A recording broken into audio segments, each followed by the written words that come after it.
السلام عليكم مشاهدين قناة جسر الأمل في كل مكان.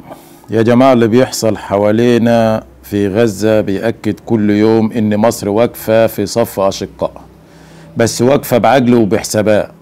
إحنا مش أي حد يخش حرب من غير ما يبص قدامه ولا وراه. الجند المصري غالي ودمه عندنا أغلى من أي حاجة. المعبر اللي الناس بتتكلم عنه مش قرار سهل، دي قرار ليه تبعات كتيرة.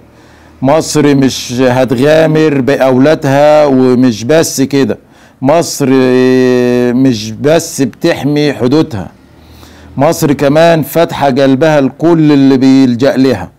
شوفوا السوريين والسودانيين وكل اللي دخلوا بلدنا، مصر ما رمتهمش في مخيمات لاجئين، لا، مصر اتعاملت معاهم زي اي مصر، ويمكن احسن كمان.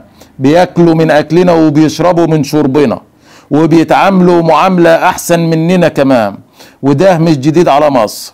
احنا بلد كبيرة 120 مليون مواطن محتاجين ياكلوا ويشربوا، غير اللي جايين من بره مصر وشايلينهم فوق دماغتنا. عشان كده لما نسمع مظاهرات في دمشق او غيرها، وناس بتشتم مصر وتهاجم الرئيس وتقول افتحوا المعبر، لازم نقول لا، ده كله اجندة من الغرب. بيستغلوا الازمات الشعوب علشان يوجعونا في بعض. طيب ما تعمل المظاهرات ديت عند العدو الصهيوني اللي بيقتل اهاليكم. ليه مصر؟ ليه القيادات المصرية اللي واقفة وبتتحمل؟ مصر دولة كبيرة مش صغيرة، بتعرف امتى تتحرك وامتى توقف. مصر لها حساباتها ولها مصالحها، ولازم نثق ان البلد دي ربنا حافظها ومش هتوجع. شبابنا الواعي المثقف في مصر فاهم وعارف، وعلشان كده صوته بيوصل على السوشيال ميديا ضد اي حد يحاول يشوه صورة بلدنا. احنا مش ورا اي اجندة خارجية، احنا ورا القيادة المصرية، ولو القيادة شايفة اي خطوة لمصلحة البلد احنا معاها. لحد دلوقتي مصر شايلة الكل فوق دماغها، ودي اكبر دليل ان مصر بلد كبيرة، ودم المصري مش رخيص. بدل ما تروح تكفل سفارات مصر بره وتهتف ضد القيادات المصرية وتشتم، ما تروح تحرر غزة، ما تروح تعمل مظاهرات ضد الكيان الصهيوني. مصر عمرها ما قصرت مع القضية الفلسطينية، وما فرغتش القضية الفلسطينية من مضمونها.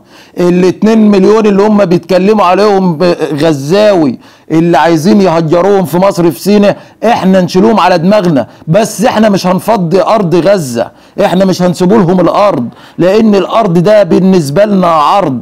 واخواتنا في غزة عارفين الكلام ده كويس، واخواتنا السوريين اللي قاعدين في وسطنا هنا عارفين الكلام ده كويس. احنا مش عايزين مزايدة من اي حد، محدش يزايد على مصر. مصر دفعت دم كتير في القضية الفلسطينية، ومصر مش واقفة النهاردة مع فلسطين ده ولا امبارح، ده اجرى التاريخ وارجع له واعرف ان مصر لو هي مش موجودة كوسيط مع امريكا ومع اسرائيل ومع حماس ومع فصائل كتير، ومش كل حاجة بتتذاع على الاعلام، لكن مصر عمرها ما باعت القضية الفلسطينية، ولا عمرها هتبيع القضية الفلسطينية، ولا عمرها هتبيع اخواتنا في غزة.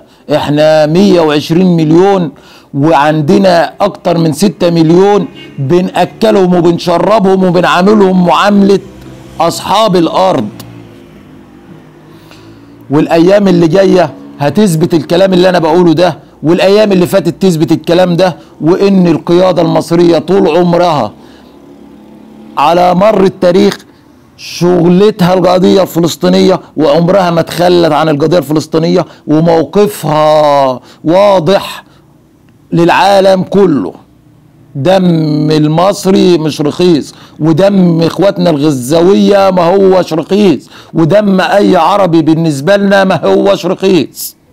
لكن مصر عندها حسابات وعندها تعرف امتى تحارب وامتى ما تحاربش، وتعرف تحمي حدودها ازاي. ومصر مش دولة بتهاجم، وجيشها مش جيش هجومي، وجيشها ما بيعتديش على اي ارض. احنا جيش دفاعي، اللي يجي يم حدودنا هنقطع رجله. احنا نعرف ازاي نحمي حدودنا، لكن احنا ما سيبناش القضية الفلسطينية ومش هنسيب القضية الفلسطينية. وتعيش غزة حرة مستقلة، وإن شاء الله ستحرر الأرض الفلسطينية. وفي الآخر كلمتي موجهة لكل أشقائنا العرب. مصر عمرها ما كانت ضد أي شعب عربي، لا ده بالعكس كانت دايما السند والظهر. لكن لازم نفهم إن مصر كبيرة وعندها حساباتها، وعمرها ما هتبيع دم أولادها.